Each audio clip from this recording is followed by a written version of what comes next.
rosa ichimdagi narsani gapirdiz. Jo'natmash kerak. Jo'natmash kerak. Mana shu o'zimiz O'zbekistonda o'qitish kerak. Bir kun akaxon o'g'limni Misrga jo'natyapman deyishdida. Deyishadi, aka mana shu yerda o'qitgangiz yaxshiroq, mana shu yerda o'qitvoring desam nimaga deyishdi. Aka ko'pida ko'rganman, ko'pida ota-onani hurmat qilmaydi, aqlli bo'lib qoladi.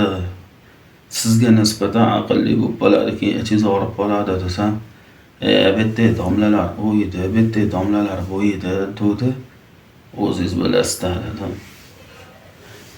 Jo'natdi 5 yildan keyin aka menga xafa bo'lyaptilar. Bekor jo'natgan ekanman. Juda ham ichimni og'ritib qo'yyapti bu deb xafa bo'ldilar-da. Nimaga deb shuni aytsam, nonni dada chap qo'lingizda ushamang. Dada sigaret chekmang. Dada boshiling yurmang, dada hojatxonaga boshiling kirmang deb mana shunaqa menga aql o'rgatyapti. Qiblaga bir nima qilmang deb mana shunaqa men eshitmaganman unaqa gaplarni. Nimanidir qilib qo'ygan deb ish buyurgan ekan. Ustozimiz aytgan Misrdagi otang bu sani tug'ilishingga sababchi bo'lgan xolos. Deb shunaqa degan, deb shunaqa gaplar gapiribdi, ichim og'ridi deb shunaqa deyishdi. O'shuning uchun juda aqlli bo'lib qoladi bola. Bittagiga odamlarga gap bermaydigan. Domlalarda bu domla bunaqa, bu domla bunaqa, bu domla anaqa edi deydigan bo'lib qoladi Misrda. Nimaga? O'zicha men ado o'qib keldim deydi. Bittagi domlalarni mensimaydigan bo'lib, hurmatsizlik qiladigan bo'lib qoladi. Shuning uchun hamma sharoit o'zimizda bor, shu yerda O'zbekistonda, shu yerda o'qitaverish kerak. Yana bitta narsa. Mana bitta sinfdoshim bor edi. Misrda o'qigan. 15 kunda bir oyda bir sinfdoshlar o'tirib turadi. Men o'zi xush ko'ravermayman choyxonada o'tirishlikni. Shunga chaqirishadi, mani keling o'rtoq deyishadi. Boraman. Borsam bir 15 ta 20 tacha bola bo'ladi, o'rtoqlar. O'tiramiz. Bitta Sardor degan o'rtog'imiz bor, savdogar bu. Namozxon savdogar. Mana shu 15 ta 20 ta bolalarga juda ham ibratli bir onaga nisbatan bir xulqni ko'rsatadi-da bu. Aytadiki, hoji onam unday dedilar, men ketishim kerak, hoji onam bunday dedilar, hoji onamni o'qilishim kerak, hoji onamni baqa borishim kerak deydi bu. Bu savdogar. Menga bu yoqadi. Nimaga? O'sha yerda o'tirgan hammaga ibratda buni.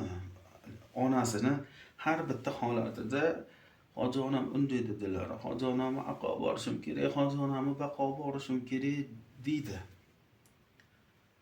Hammaga onani hurmat qilishlikni ko'rsatadi o'zi.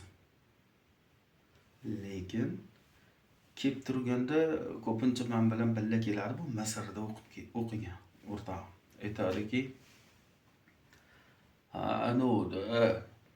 Sardor to'g'ri ayalib qolsin, hammani ichida o'zicha hoji ona do'radi deydi. Ko'ryapsizmi?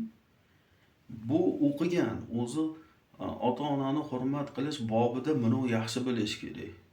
Bu ertalarga aytish kerak, ota-onangni bunaqa qilib hurmat qilgin, bunaqa qilgin deyish kerak bu Misrda o'qigan.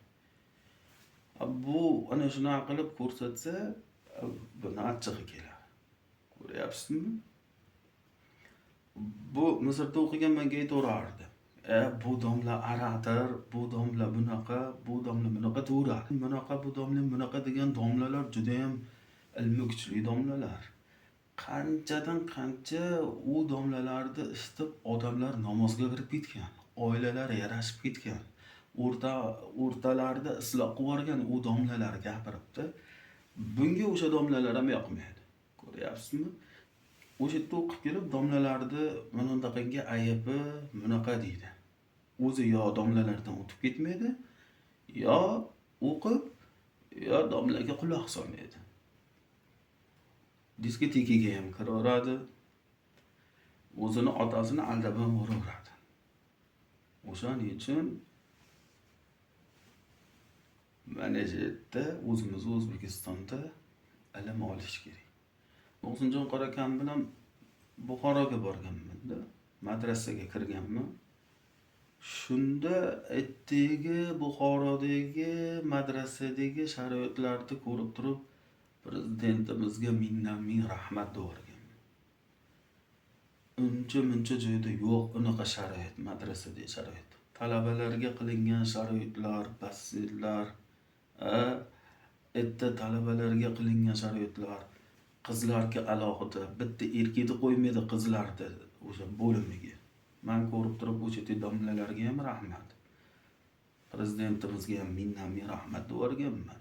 Mana shu yerda o'qitsa bo'ladi, juda ham kuchli domlalar bor edi.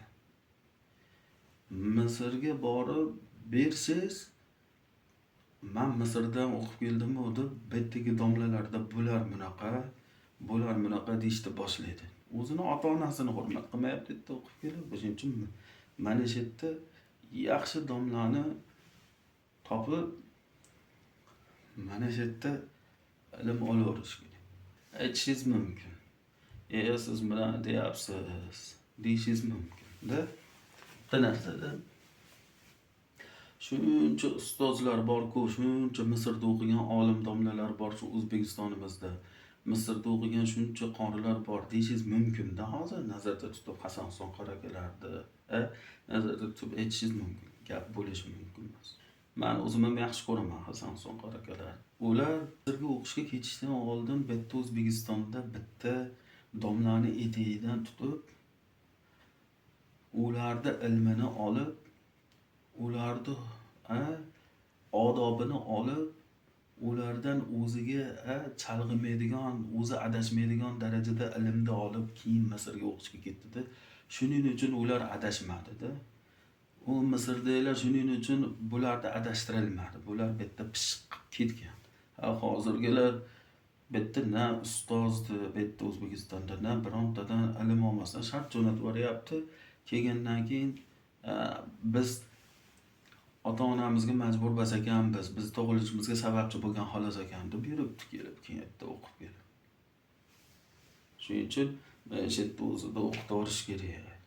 Shu yerda yaxshi.